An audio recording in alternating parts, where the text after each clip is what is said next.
Walkman, l'émission musique du GOP Radio.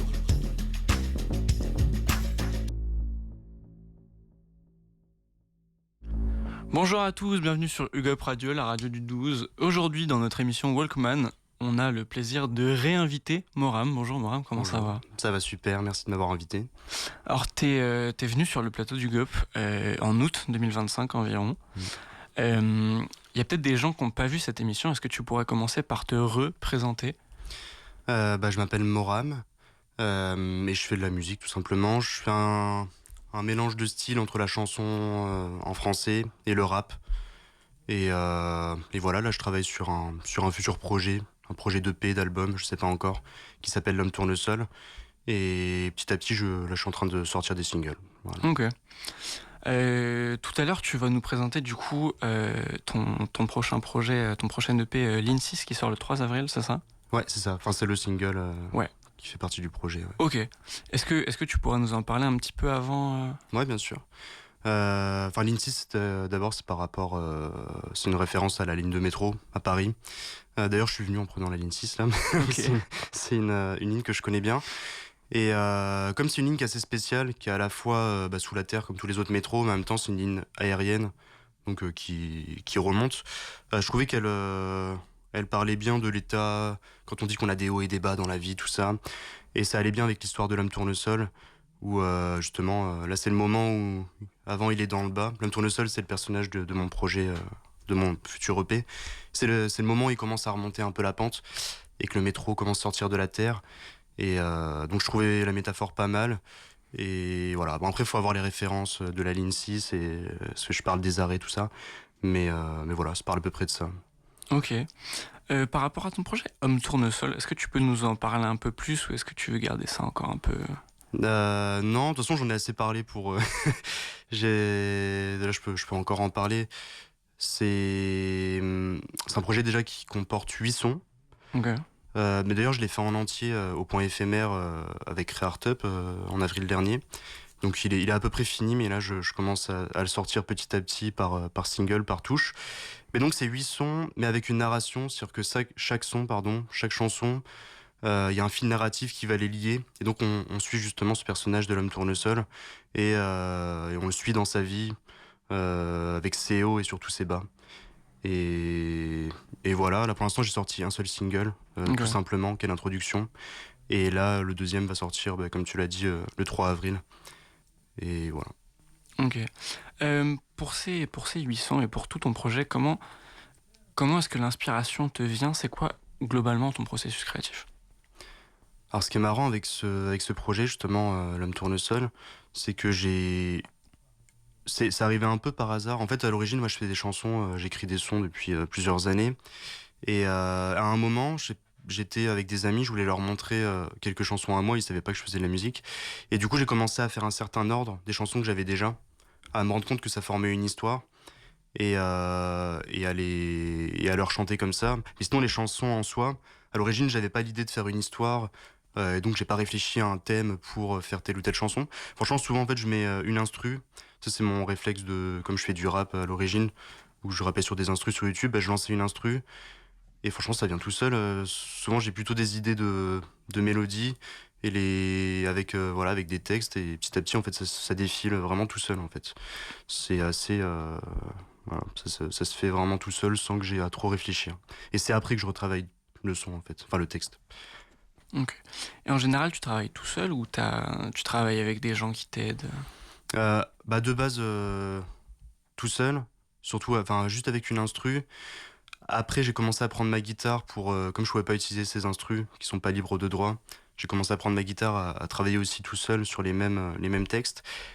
Et comme j'ai vu que j'avais quand même besoin pour enregistrer, pour faire quelque chose vraiment de qualité, pas le faire... si je fais tout seul, ça allait être de mauvaise qualité. Du coup, je travaille avec quelqu'un qui s'appelle Kinan. C'est lui qui enregistre. Il est très bon au clavier, donc il travaille au clavier. Enfin, il rajoute du clavier dessus. Et il fait les percussions parce qu'il était au conservatoire en percussion. Donc lui, il m'aide beaucoup. Je travaille beaucoup avec lui. Et après, pour tout le reste, parce qu'il n'y a pas que la musique, j'ai fait appel à un ami à moi pour le clip de Tout Simplement, qu'il a réalisé. Il a pu amener toutes les personnes qui ont pu travailler sur le clip. Donc petit à petit, ça c'était un peu le défi justement de ces dernières années. c'était de commencer à travailler avec d'autres personnes pour que le projet devienne plus consistant, quoi. Ok. Euh, Est-ce que ce projet, il est basé sur ton histoire à toi, un peu ou pas? Bah souvent je dis un peu que non, peut-être parce que j'assume pas forcément de me dévoiler totalement. C'est peut-être pour ça que j'ai pris un personnage. Et surtout, voilà, je vais pas dire la fin du projet, mais ça se termine très mal. Et Ok. je veux pas qu'on pense que c'est mon histoire dans ce sens-là. Mais de toute façon, dans tous les cas, évidemment, oui, ça parle de moi. C'est des choses qui sont sorties de moi de manière inconsciente. Et c'est des choses qui sont en moi, tout ce que j'ai écrit. Et c'est pas, comme j'ai dit, c'est pas des thèmes que j'essaie de trouver. Et en fait, le personnage, il est sorti de moi. Et justement, petit à petit, en fait, c'était comme si c'était un alter ego, une partie de moi qui voulait s'exprimer, que maintenant j'ai rejeté de moi, en quelque sorte, grâce au projet. Et, euh,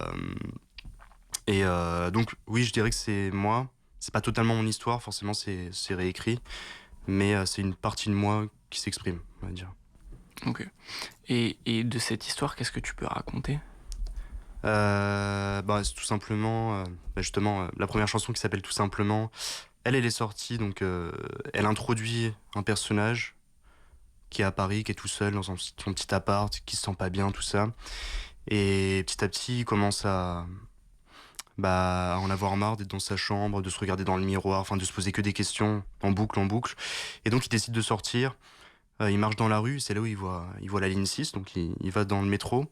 Dans le métro, il rencontre une fille. Il se rend compte que c'est quelqu'un qui est un peu comme lui. Et là, c'est le moment, on va dire, c'est le moment où ça se passe bien dans l'histoire. C'est vraiment le centre, c'est le milieu, c'est le son du milieu du projet. C'est comme si ça montait. Et une fois qu'il a rencontré cette fille et que ça tout va bien, bah après c'est la redescente. Il se rend compte que Ok. c'est un peu une illusion, qu'en fait ça règle pas tous les problèmes, etc. Il finit par gâcher cette relation. Et je vais pas dire la fin tout de suite, comme ça je Ok. laisserai aux gens Voilà, d'écouter. c'est un peu le mystère. Voilà.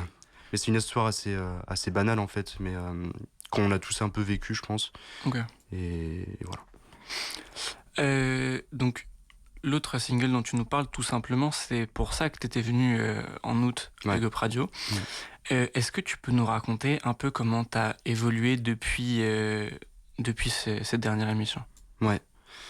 Euh, j'ai totalement terminé d'écrire, enfin d'enregistrer toutes les chansons.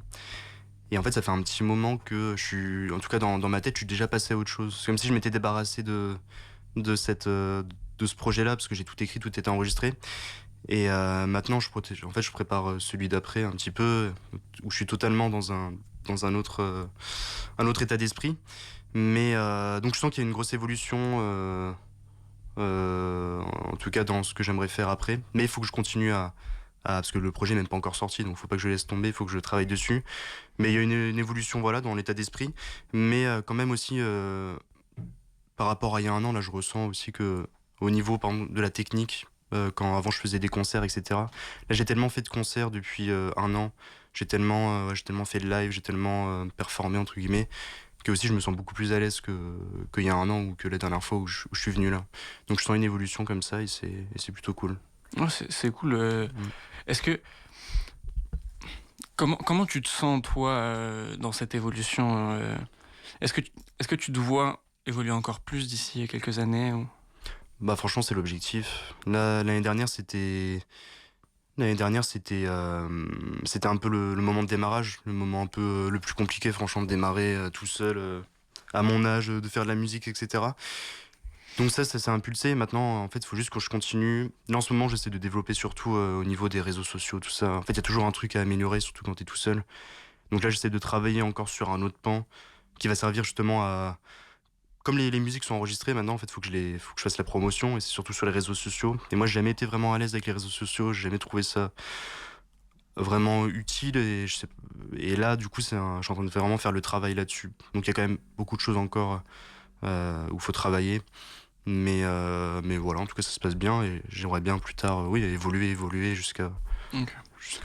Parce qu'aujourd'hui, vraiment, il me semble que faut vraiment pousser sur les réseaux sociaux quand même pour Mm. que ça perce vraiment. Mm. C'est un petit peu comme ça que l'industrie marche en ce moment, j'ai l'impression. Ouais, bah en tout cas, moi, c'est tous les retours que j'ai eus, c'est pour ça que je me suis résigné à le faire. Et en fait, finalement, je trouve que ça peut être amusant, tout ça. Et je pense qu'il y a une partie de moi, en fait, qui sait le faire et qui aime ça, tu vois. C'est juste, je l'avais pas. Enfin, là, je commence à entrevoir cette partie-là. Mais oui, oui, faut vraiment spammer. Ouais, vraiment. Mais voilà, par exemple, TikTok, apparemment, faut en mettre tous les jours et tout. Pour l'instant, je me limite à deux fois par semaine, poster à Ouais. la même heure, le même jour, histoire d'avoir un rythme de croisière. Et après, j'essaierai d'intensifier encore un petit peu. Mais ouais, il y a que comme ça que les gens voient. On est tellement à faire ça, en fait. Et même sur les réseaux, on est tellement à le faire, je sais pas comment. Mais bon, TikTok, c'est plutôt bien fait. Je trouve qu'il va plutôt aller chercher les gens qui me connaissent pas. Ouais, ouais, l'algorithme est assez Ouais, bien de TikTok ouais. pour les projets créatifs, tout ça. Mais du coup, tu as posté quoi sur les réseaux? C'est plutôt des extraits de clips, de musique et tout?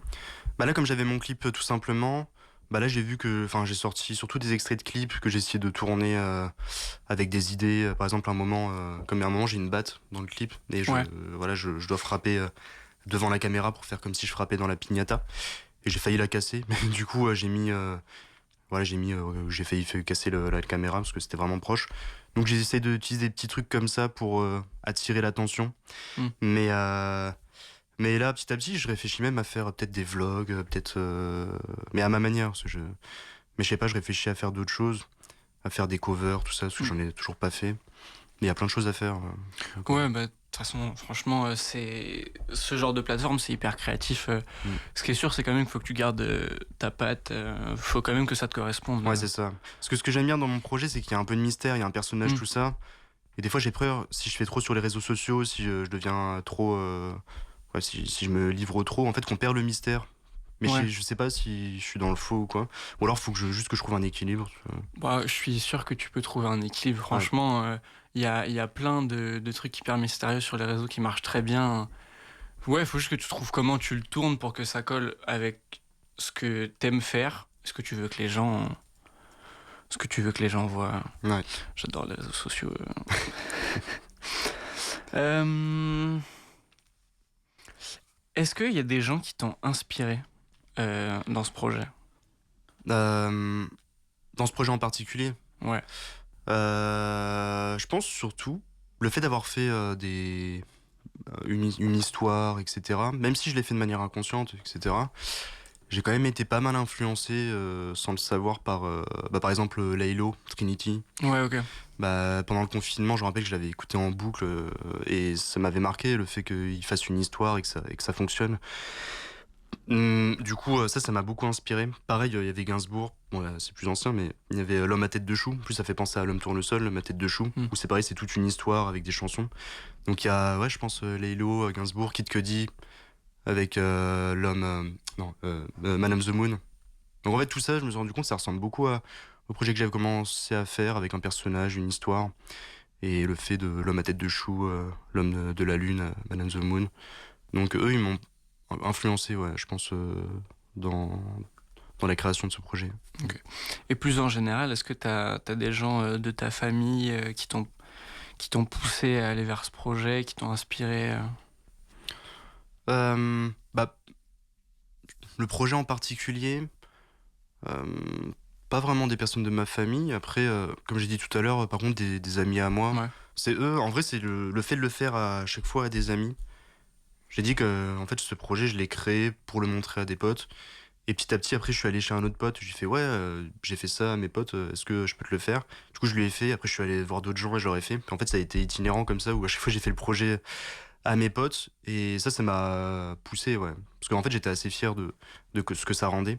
Et donc, je le montrais à tout le monde. J'avais des retours, j'avais des conseils. Et donc, ça m'a beaucoup aidé à développer ce projet. Ouais. ok. Est-ce que tu peux aussi nous raconter comment est-ce que t'as commencé la musique? Ouais, c'est très ancien parce que à l'origine, c'était mes parents. Alors j'avais 6 ans avec mon frère jumeau, enfin mon faux jumeau. Et on nous a emmenés au conservatoire. À l'époque, c'était le conservatoire de Reims. Il y avait plein de salles avec des instruments différents et on pouvait aller voir ce qui nous plaisait. Après, ils nous ont dit, bah, choisissez un instrument et on va vous inscrire au conservatoire.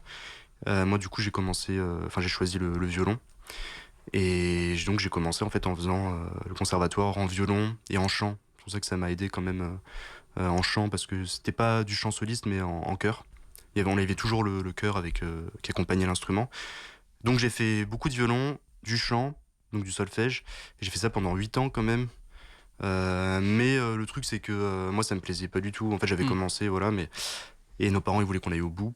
Et moi, je détestais ça, mais maintenant, je suis content. Ça m'a fait une base, même si je suis pas super chaud en solfège et tout, mais maintenant, je m'en sers, donc c'est super.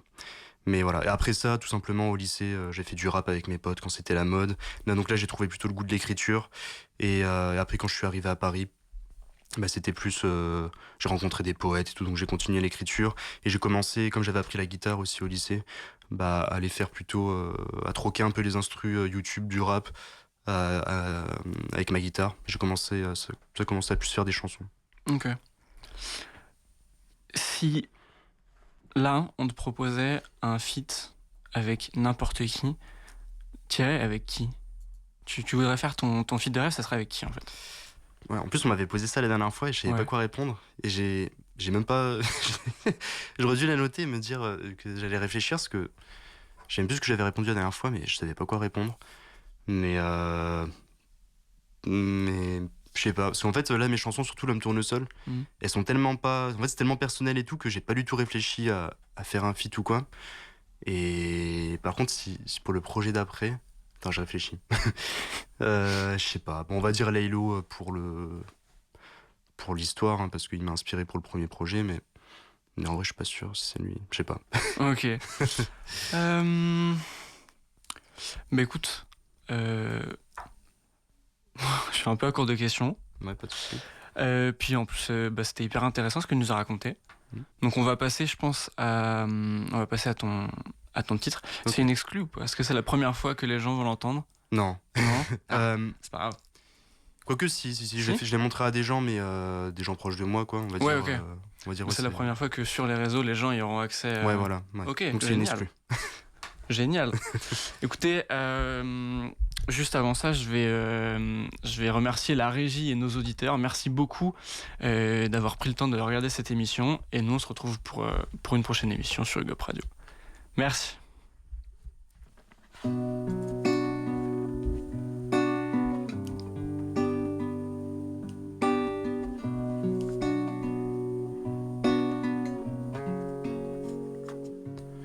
Je suis là dans le métro, il est 9h06. Sous la terre au soleil, je sens le solstice. J'étais bas, j'ai des hauts comme la ligne 6. J'étais haut, j'ai des bas comme la ligne 6. Je suis saturé comme la ligne 6. Je suis perturbé comme la ligne 6. J'attends la lumière comme dans la ligne 6. J'attends la nuit comme dans la ligne 6. Je suis assis ici sous la place d'Italie, ça file à toute allure. J'étais là-bas tout à l'heure, maintenant je suis ici. Il est toujours 9h06, je lève mes cils vers le ciel. Je vois des corps bizarres, putain déjà corps bizarres. Je vois les visages, je vois les tics d'usage. C'est que la surface, c'est que le sommet du glacier. La pointe de l'iceberg sous la lumière du soleil de l'arrêt glaciaire. Mais je suis là dans le métro, il est 9h06. Sous la terre au soleil, je sens le solstice. J'ai des bas, j'ai des hauts comme la ligne 6. J'ai des hauts, j'ai des bas comme la ligne 6. Je suis saturé comme la ligne 6. Je suis perturbé comme la ligne 6. J'attends la lumière comme dans la ligne 6. J'attends la nuit comme dans la ligne 6.